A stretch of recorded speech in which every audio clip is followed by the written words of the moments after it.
In this video, we are going to walk through building a booking proposal for your lead.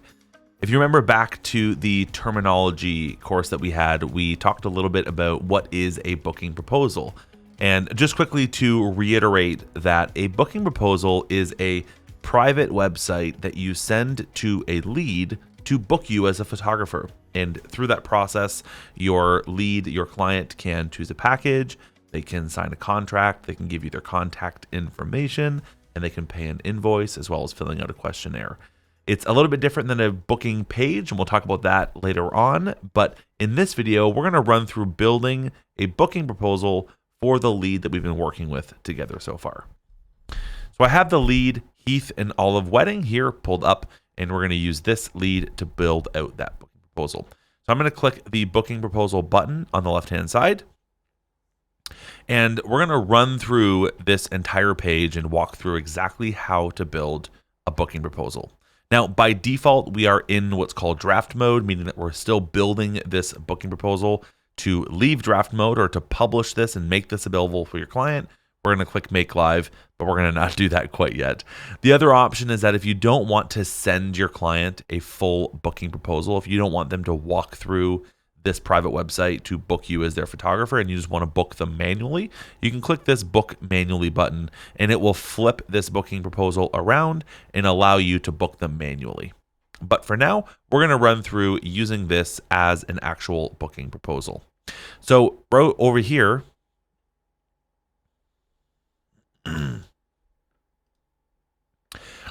this is the main section of how you build this. And this is built to follow the exact same flow that your client will go through and that we're going to run through in a future video in the booking proposal. So the first step is an invitation, and it's optional. They don't necessarily have to have one. If you already have the date for the wedding, for example, you may not have a need for an invitation to let your client pick the shoot date or add another date. So actually in this example, we're going to leave this one alone. The next step here is the welcome message, and you can click edit here. By default, we have one written for you. However, you're welcome to grab a template if you have a template that you've already created in the back end of settings, and you can use that template here. There's two parts to the welcome message, or to the message itself. There's the welcome message, which you're seeing here, and there's the thank you message, which you're seeing here. I'm going to go ahead and close out of that, but that is the welcome message. The next section here is offerings. Now, this is where you can choose which packages you'd like your clients to pick from in the booking proposal.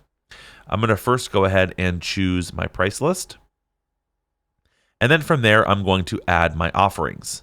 So I'm going to choose 3 packages that we built earlier together. Collection number 1, collection number 2, and collection number 3. This will present all 3 of those options for my client to choose from on the front end. The next section down here is a la carte items. This allows me to specify a few extra items that are optional that my client can choose from to add into their package. So I'm going to go ahead and click that, and I'm going to add a few of these options here.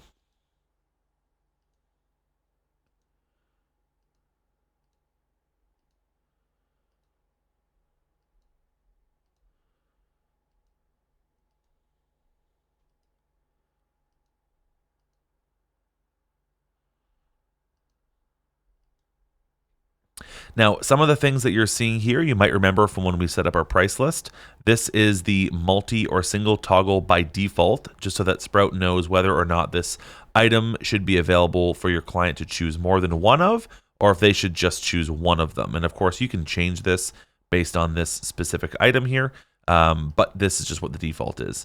So we have engagement book, wedding album, press printed cards, which we want to allow multiple of, and then digital files engagement.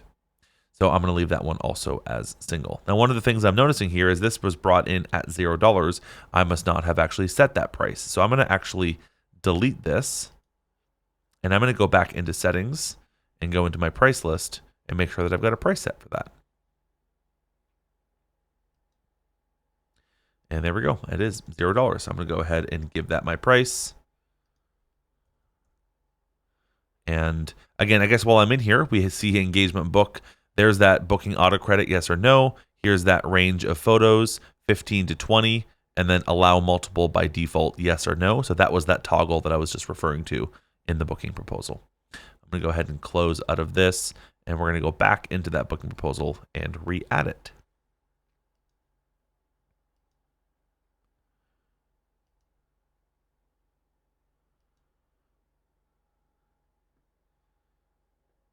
Okay, and your progress is automatically saved, so we're all good to go here. So let's go ahead and re-add that engagement book. And there it is, brought in with the proper price. And there again is that single or multi toggle that's been added there. Now you can choose to discount your a la carte items if you know that your clients are choosing these and adding them into a package. Let's say, for example, we want to offer a 10% discount. This shows you right here what that price would be. Now you can choose to show the discount to your clients so that they know that they're getting a discount, or you can choose to not show it if you don't want to show them they're getting a discount. So if I choose to show it, that way it indicates to my clients, hey, by purchasing these items now, you actually save money versus purchasing them afterwards. And that is the a la carte item section here. Next option here is to add a questionnaire. If I'd like to add a questionnaire, we're going to leave questionnaires alone for now, but this allows you to build a questionnaire similar to how we built booking proposals, not booking proposals, contact forms. It's the exact same drag and drop editor that we have here. And you can also pull in templates if you have templates, if you choose to use those. But I'm going to go ahead and leave that alone here for now. And I'm going to go down to the next section, which is contract. And I'm going to click contract and choose one of my templates. I've got a template wedding contract here. So I'm going to choose that one. Of course, you can make changes and adjustments here if you need to for this particular client. I'm actually going to get rid of one of these and rename this back to my default of signature. And we're going to add that in here. The next section down here is payment terms, basically saying when and how do you want your clients to pay you. So the first option is to say, hey, due now, basically meaning the entire amount that they choose to book you for, they have to pay for immediately.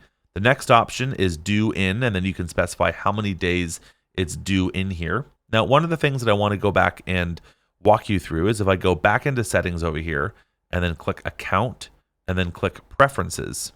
This default payment term right here, where I have this set to 30 days, that's what will be chosen by default. So if you notice, when I first loaded that booking proposal up, it was set to 30 days, and that's because that's my default payment terms here.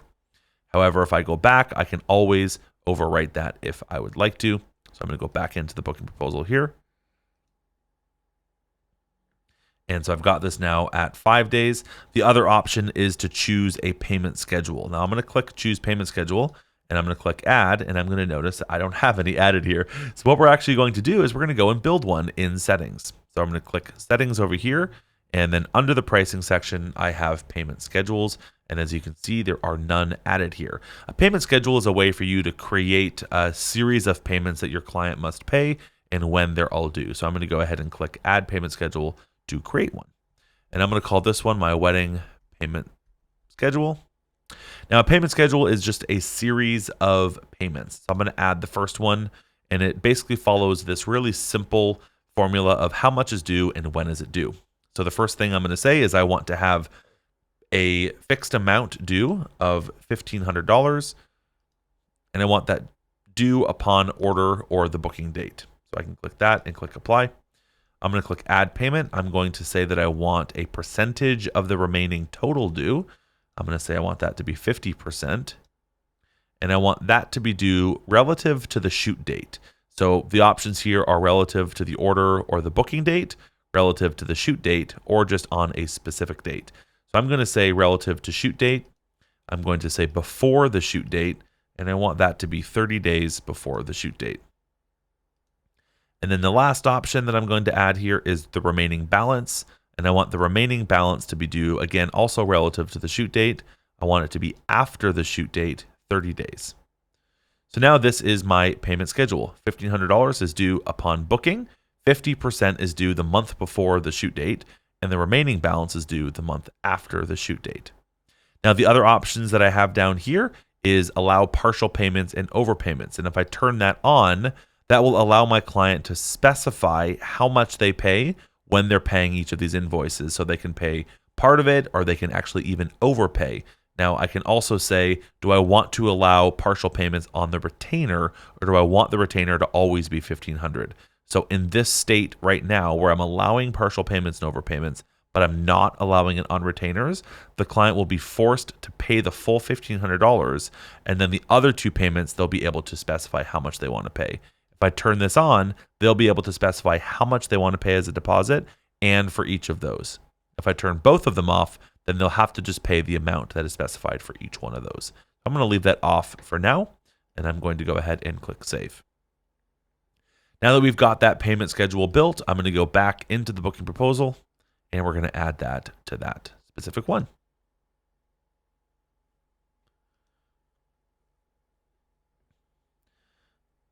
Okay, now we're going to choose Schedule. I'm going to click Add Payment Schedule, and I'm going to choose that one that we have there.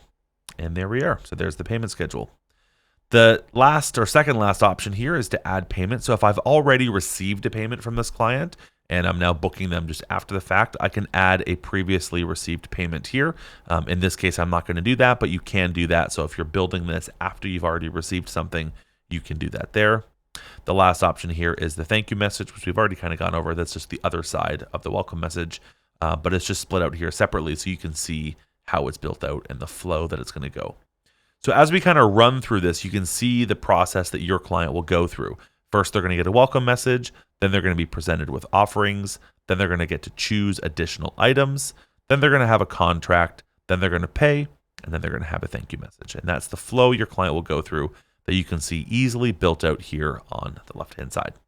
Over here on the right-hand side, there's just a few little toggles and settings that we're going to run through. First of all, you can set up the expiry date for this. And by default, that pulls in your default settings here in settings. So if I go over here into settings and then account and then preferences, we see this default booking proposal expiration, this 5 days here. So that's what's chosen by default. And then of course you can override it for each individual booking proposal.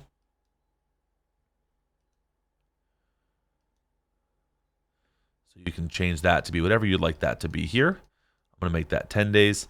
We are just able to see when this was created, whether or not it's been viewed. So once you publish it, if it's been viewed or not, what currency this booking proposal is in.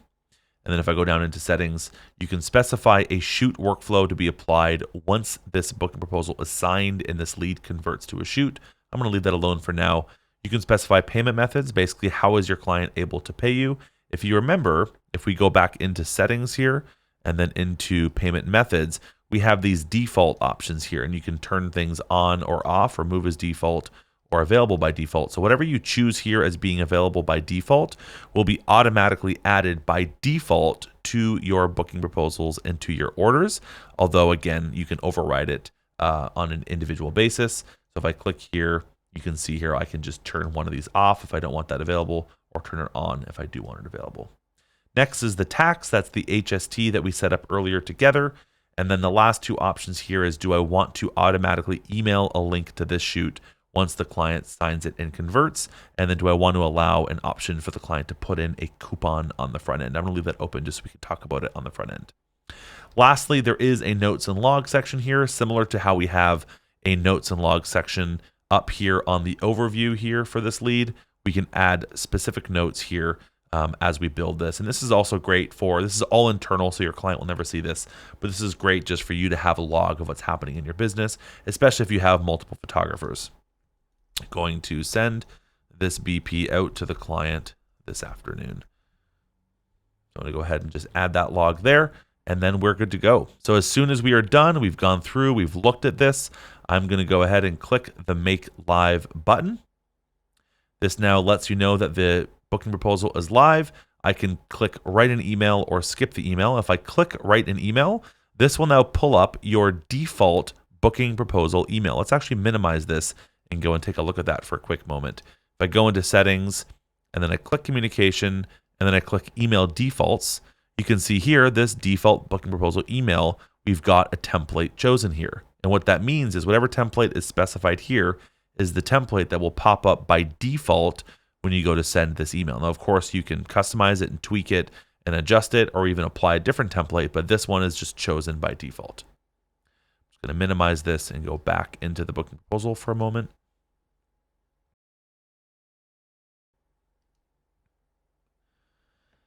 And there we go. And let's go ahead and click the Send Now button to send this email to my client.